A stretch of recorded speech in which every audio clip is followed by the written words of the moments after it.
Dobrý den, uveďte nám tady tohle divadlo. Takže dobrý den, vítám vás v divadle v Opavě. Přímo název tohoto divadla nevím, ale to nevadí. A přišli jsme se podívat na hru Řeky do tmy. Jenom vím, že to bude o nějaké slepé ženě. To je všechno, tak se to bude pěkný.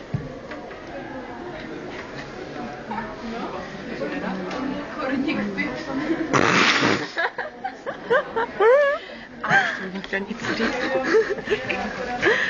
Největší hru za konce divadla je Renata Robeňková.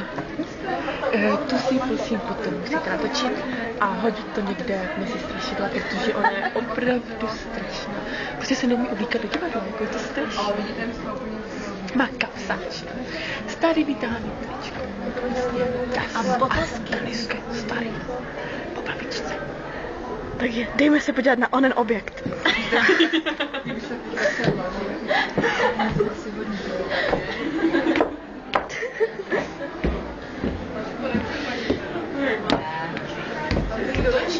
Naše paní učitelka.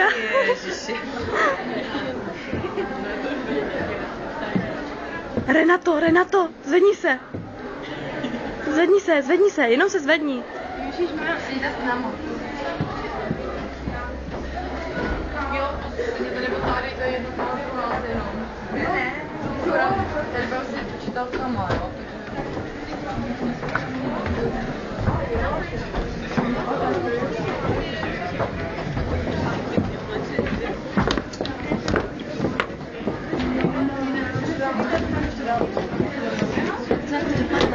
Jak to dopadlo s tou Renatou?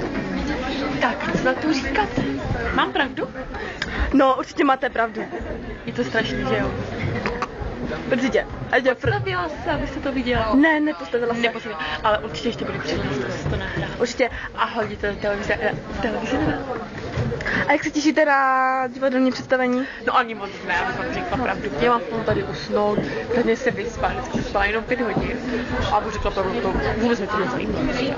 Nějaké divadelní hry, prostě to je nic pro mě. Takže pro dnešek stačí, děkujeme za rozhovor. Pro televizi Nová. Lenka Mačková.